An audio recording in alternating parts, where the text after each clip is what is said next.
B-21 Raider. The B-21 Raider exists because someone looked at the B-2 Spirit and asked which defenses it was not built to survive.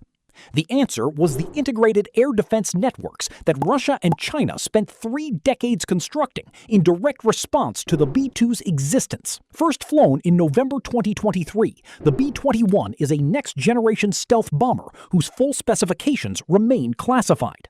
Its wingspan is estimated at around 140 feet. It incorporates low-absorbable coatings and structural geometry specifically designed to defeat low-frequency radar, the type that could detect the B-2 under certain conditions. Unlike the B-2, it is designed to operate either crewed or entirely uncrewed, and its stealth coating is engineered to require significantly less hand maintenance between sorties, addressing the single most expensive operational flaw of the aircraft it replaces.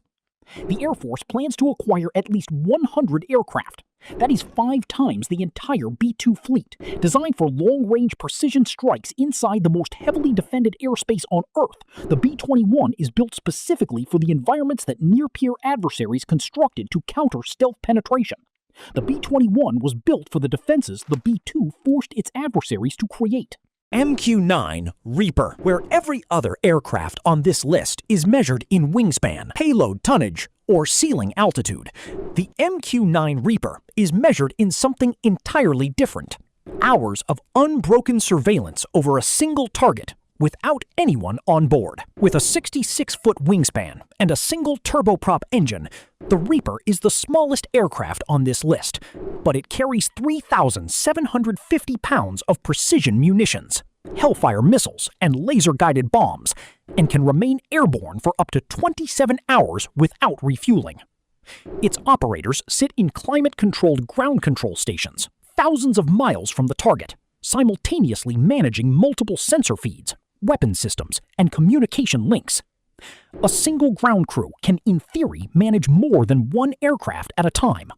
The physical distance between the person pressing the trigger and the target is measured in continents. Deployed extensively over Afghanistan, Iraq, Syria, and Yemen by the U.S. Air Force and CIA, the Reaper reshaped counterterrorism operations by making persistent surveillance and precision strike possible without putting a single crew member inside a hostile country. It did not change only tactics, it changed the legal, ethical, and political frameworks through which states conduct targeted violence. The aircraft that lets an operator watch a target for days, then destroy it from a building in Nevada. RQ-4 Global Hawk. Persistent surveillance over denied airspace requires an aircraft that can remain on station for over 30 hours above surface-to-air missile range without a pilot who needs to eat, rest, or return to base. The RQ-4 Global Hawk was built for exactly that requirement. With a wingspan of 130 feet, comparable to a Boeing 737 airliner, the Global Hawk operates above 60,000 feet, above commercial air traffic, and beyond the engagement envelope of most surface-to-air missile systems. Its sensor suite combines synthetic aperture radar, high-resolution electro-optical cameras, and infrared imagers capable of imaging large areas of terrain in a single sortie. It transmits data in real time via satellite to ground stations that can be located on a different continent. Its endurance is over 32 hours on a single fuel load, more than a full day and a half of continuous flight. Global Hawks have maintained continuous surveillance over Afghanistan, Iraq, and the Korean Peninsula, and have tracked maritime movement across wide stretches of the Pacific. A dedicated naval variant, the MQ-4C Triton, extends this capability over ocean areas too large and too remote for crewed aircraft to monitor consistently. A pilotless aircraft with the wingspan of a passenger jet, watching everything from an altitude where it cannot be seen. The last 2 aircraft on this list were built on the other side of the Cold War, and one of them, NATO nations have actually paid to borrow. Antonov AN-124 Ruslan. The Antonov AN-124 Ruslan holds the payload record among all production military transport aircraft.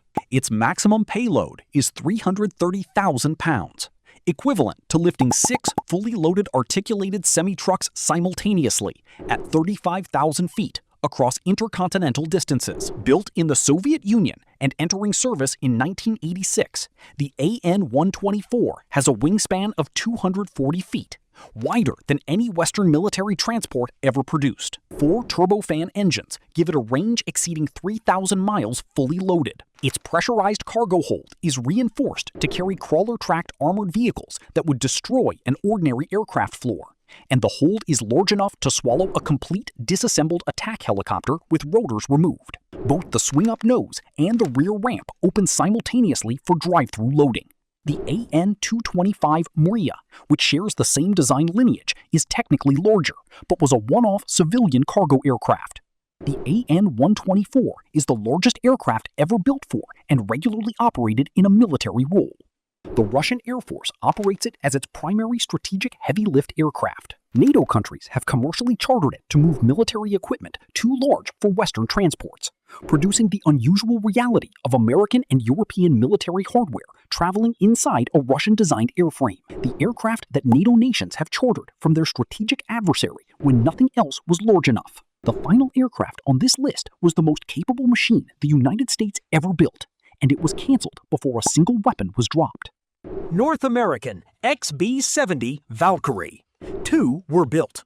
1 was destroyed in 1966 after a mid-air collision with an F-104 starfighter during a photo shoot. The pilot who caused the collision was Joe Walker, NASA's chief test pilot. The other sits in a museum in Dayton, Ohio.